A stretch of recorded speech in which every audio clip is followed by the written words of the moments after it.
Hey, it's Kids. Welcome back. Have you come to hear the word of Talos? Do you ever feel like shouting on a street corner for 15 hours a day to the dismay of everyone around you? Well, do I have a treat for you. Can you beat Skyrim as Heimskr? This idea was given to me by Causal Loop. You should check out his channel, he does some great challenge runs on games as well. The challenge is as follows. We're only allowed to wear what Heimskr wore, which is hooded monk robes and boots. We're only allowed to use an iron dagger as a weapon. We must pray to every shrine of Talos in the game at least once. Must complete the Stormcloak questline and get rid of the Thalmor. And we're only allowed to level in speech and two-handed. With that in mind, I tried to make the best recreation of our beloved hero as I can from memory, and I would say I did a pretty decent job. The damn faithless Imperials are trying their hardest to rid the land of Talos, but I am the chosen of Talos and will not be stopped so easily. I of course go with Rayloff, I wouldn't be caught dead with the Thalmor lovers, and let Rayloff take out the soldiers while I examine the building's structural integrity. I get lucky enough to find an iron dagger, the only weapon I'll need this whole run, so at least I can help him out from now on. I grab every potion I can because I'm gonna need them all. Since I can only level in speech and two-handed, this is basically a no skill leveling run as well, since all I have is a one-handed dagger. After leaving Rayloff behind in the dungeon, I set out to find the next thing we'll need for this run. The hooded monk robes and the boots, which are actually not too far away and are very easy to acquire. There was a fight between a Thalmor and a few of my Talos-loving buddies, so we grab what we need and vow on getting some revenge for them. We also grabbed our first shrine. We get to Whiterun and I meet up with our twin, talk to him about Talos, and make sure to get blessed by this shrine as well. I sell what I can to afford passage across Skyrim so I can visit all of the mighty Talos' shrines. I stop by Windhelm to pay my respects, take a cart to Winterhold, and windhoff my way through some freezing water in order to grab a few shrines. The first is the Sea of Ghosts shrine, just a little way up from Ysgramor's tomb. Nearby, another shrine is found where an Argonian had an unfortunate battle with some local rats. Next, we grab a shrine near the Sarthal dig site, basically in the middle of nowhere. We snapped a photo with Big T and made our way back to Windhelm, since I forgot about a shrine very close to the city.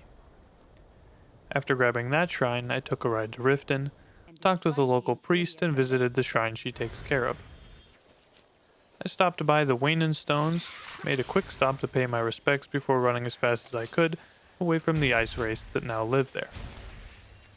I needed more money for my travels, since I am not a trust fund baby and traveling is actually expensive.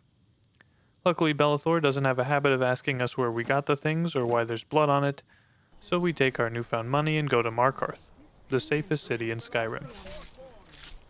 The Temple of Markarth has been closed, but a local man wants to meet us down there to talk about murder, so we head down, talk to our main man Talos, and leave without joining that guy's podcast. Next was the hardest shrine to visit in the game, the Felglow Keep Shrine. This area has been taken over by sorcerers, which wouldn't be too bad for the average player, but we're just a crazy guy with a dagger and a penchant for yelling at strangers. Fighting even a novice ice mage is a big task, and it took me a while to clear out everyone outside without dying to the flame atronach who was taking potshots at me. Eventually we make our way inside, die a few times fighting, but eventually manage to kill the mage before he can summon another flame atronach, and pay our respects to the poor shrine that has been defiled by these damn faithless magic users. There's another shrine near Shimmermist Cave, so we grab that and go back to Windhelm to make our way to a pond to pray at a shrine that someone built in a very obnoxious area to reach. We stopped by Froki's shack, which we visited in my Hadvar run, so I remembered where it was. He's got a shrine up on the hill because he's a based Nord, so we pay our respects, visiting the final shrine of Talos in the game.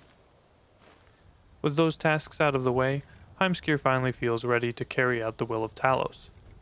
We stopped by Solitude and the damn faithless Imperials were executing an innocent Nord for the crime of loving his home too much, and maybe letting a guy who killed the king escape. We grab his Talos amulet and take it back to his family. It was at this point Heimskr realized that just talking about saving Skyrim from the Thalmor and Imperials for 15 hours a day wasn't quite enough. It was time to take action.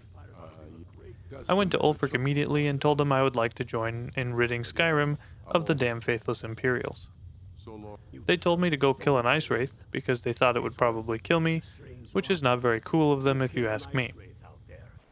Much to their dismay, I killed the ice wraith and went back to tell them about it. They swore me in. I went off to wet my base iron dagger with Imperial blood, with as many swings as it's gonna take. I showed up ready. For some reason Galmor was far less ready, and everyone just kind of looked at me as I tried to get them to come with me. Eventually, starting the combat was enough and they joined in. The dagger may not be effective or good, but hey, at least it's more of a threat than the final fight against Alduin. Anyway, I sliced my way through, unable to sharpen my dagger, get a better weapon, or level up one-handed at all, a fairly depressing thing to think about, so I try not to dwell on it. We find the old guy with the crown and forcibly remove it from him in the only way we know how to. I return to Ulfric, who promptly does exactly nothing with it, and tells us to give his boyfriend Balgruuf a sign of his affection. Happy but unsure why he trusted us with this task, we take it over to Balgruuf, who says he simply cannot accept this when we still haven't fetched a dragonstone for him, for whatever reason. So we speedrun our way through this area, leaving behind any enemy we don't feel like dealing with right now, which to be honest is most of them. The Overlord isn't too bad to deal with, we just hit him when we can and back away and heal whenever we need to. Off to kill the dragon that will definitely just die to the guard's arrows if we do nothing. I mostly serve as a dragon fodder while the other soldiers do the heavy lifting, which is a nice change of pace. He goes down and we go back to Balgruuf to see if he'll finally talk to us about this axe. After all that work, Balgruuf tells us to send back the axe, so we do, vowing never to do things like this for these people again. Ulfric doesn't take kindly to this message, so we go and start the great eviction of Jarl Balgruuf. Nothing too crazy here. I fought my way through the first time, repeatedly stabbing enemies with what is essentially a slightly sharp stick, only to get to the end, have the game break on me and not allow me to talk to Ulfric about completing the quest. So I went back and did it again, this time avoiding all the enemies and simply sprinting past anyone I didn't want to fight. This time I ended up running all the way back to Windhelm just for the quest to actually complete, and that seemed to work. Which is good, because I would have been really pissed about wasting that time if it hadn't. Off to clear out a fort, we swim inside and free the true sons of Skyrim, who help us clear out some faithless Imperials. I say help out, I mostly just stood around and tried not dying while they did all the work. We went to Markarth to blackmail a man about being a Talos worshipper, which is a little out of character for Heimskr, but war never changes. He let us know about some gold nearby, so we set out for what ended up being the strangest completion of this mission I have ever had. When we arrived, the Stormcloaks were fighting some nearby Forsworn, which isn't too crazy, but then a dragon showed up as well and alerted all of the Imperials to our presence. That being said, the dragon ended up killing most of the Imperials for us, as well as a few Stormcloaks. Ralof decided to hide behind a rock for most of the fight, and we finished off what was left of the dragon ourselves. On my way to the next camp, I found Ralof just standing in the middle of nowhere, but before I could even consider what I saw, I got attacked by a Khajiit that was definitely going to kill me, so I ran back to Ralof, and we double-teamed the anthropomorphized cat until he died. Nothing new at the fort. I used my Walmart brand butter knife to aggravate the enemies while the other Stormcloaks killed them, and Skyrim was a little bit safer. We went to intercept some documents from an Imperial scout who definitely couldn't stop to talk with us. Although he seemed oblivious at first, he instantly knew we were with Ulfric as we bruised him with our stainless steel kitchen utensil. We delivered some definitely legitimate reports in our definitely legitimate outfit to an Imperial commander, and made our way to liberate another fort. Ulfric let us know it was time to march on Solitude, and thanked us for single-handedly winning the war by giving us some leather armor. We cleared out a final fort for him, and made our way to Solitude. I would say that I fought my way through these enemies, but that would be a lie. Why fight when I don't need the levels, and killing a basic enemy takes enough swings to consider it a game of tennis? Anyway, we made sure to fully kill Ricky, because why not? And then I made sure to do the honors myself with Tullius, so that Skyrim could once again be ruled by good Talos worshipping Nords. But something wasn't sitting right with Heimskr. Although the threat of the Imperials was gone, and the Thalmor shouldn't be an issue, Skyrim still wasn't as safe as it should be. So off to climb the steps to High Hrothgar to find out why the Greybeards were yelling at me. After all, Heimskr takes it personally when someone can out-yell him. They teach us a few words, we gladly do what Heimskr does best and yell at everything we see. They are very impressed and give us another shout that makes us go really fast. One of the guys lost his trumpet or something, so we go grab it for him. It's buried deep in a dungeon, guarded by all sorts of mages and undead, who would pose a threat to anyone that chose to fight them. So I did the only logical thing I could think of, I didn't fight them. This worked pretty well for us, in all honesty.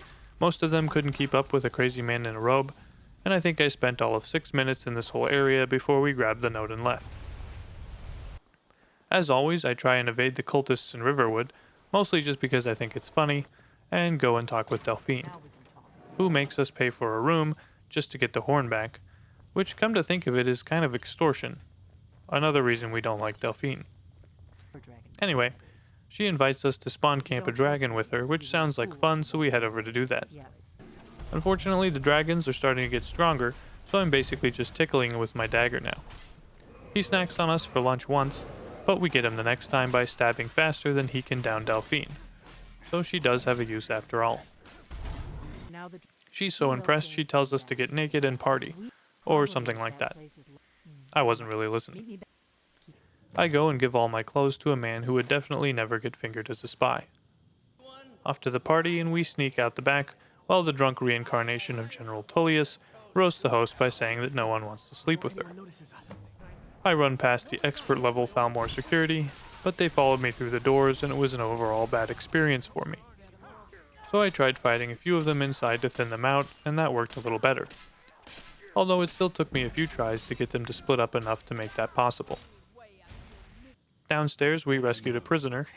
Malborn got fingered as a spy. I didn't kill him for once, but he died anyway, and we escaped out of the hatch of convenience. Back in Riverwood, we tell Delphine about Esbern, and go out to tell him to remember the 21st night of September, or something like that. On my way there, I tried running past all the enemies, which resulted in a large-scale brawl happening at the Ragged Flagon. Although, after a few of the lowlifes died, the rest of the Thieves Guild just watched as the Thalmor mercilessly slaughtered me. I finally figured out the solution to running past everyone was to just keep running past everyone. Genius. We talked with Esbern, and he came back to help us find a wall. I kept running past everyone, which I thought would work when we got to Riften, but the cultists finally caught to me. And then a random Khajiit attacked me, and basically the whole town went into an all-out war, and they forgot they were even trying to kill me, so I just watched. Off to the wall, we donate to the local blood bank, and Esbern practices walking around as slowly as humanly possible. The Greybeards try to outshout us, but no one outshouts Heimskr, so they give up and let us go talk to their leader. Old Parpar tells us basically nothing of use, so we go talk to the real master of all knowledge, Siggy. He knows you can know. He gives us what we need, and we take our funny new toy over to the Dwemmers to see what prize we can get. We grab what we need, and head back to the mountain to partake in my favorite fight ever. All things considered, the Blessing of Talos does make you able to shout a little bit faster, and with enough fire resistance potions, Alduin really doesn't hurt us that much. Plus I'm able to clear the skies, and still mostly keep him grounded, which helps a lot. After not very long, Alduin says it's no big deal that we beat him, he wasn't even trying that hard, and leaves. We decide to track him down for a rematch, which involves going back to Dragon's Reach and trapping a dragon. The best part about this being, since we already got rid of the Imperials, there is no peace council that we need to attend, so we just call the dragon and make our way to Sovngarde. We get to Skuldafn and do our best Forrest Gump impression by running past everything we possibly can and solving puzzles, while dodging swings from old men who have nothing better to do with their time. This overlord wasn't too bad, I used a few healing potions that I had saved up as backup, but it was mostly just a war of who could swing faster, which ended up being me, and we made our way into Sovngarde. Once there, I encountered the fight that was much harder than anything I had done yet, fighting Sun. At my current level, in armor that's as effective as a bath towel, Sun can kill us in 2 or 3 swings. I tried dodging him, but basically if his weapon is within 5 feet of your character, you still get hit. It just works. After more attempts than I'm proud of, he got stuck on some rocks and I got a chance to heal. After that I just ran and outdamaged him long enough for him to say that we did a good job and let us in to grab some food. I grabbed my backup band and went back outside to achieve what Heimskr had always dreamed of, outshouting a dragon. I tricked Sun into the fight, which I felt was only fair after he killed me a bunch of times, and we all teamed up to rid Skyrim of yet another threat. Which was great, but Heimskr was more concerned about what would happen with the teaching of TALOS now that the land was free from outside threats. So we went and talked to the Jarl. It was Talos that helped us win back the city. I'm as sure of that as the sun rising in the morning. Might even build a new temple and put Heimskr in charge of it. I bet he'd like that. If you enjoyed this video or any of my others, consider subscribing, it would mean a lot to me. If you have any ideas, let me know in the comments and I will add them to my ever-growing list. As for now, I'll see you in the next video.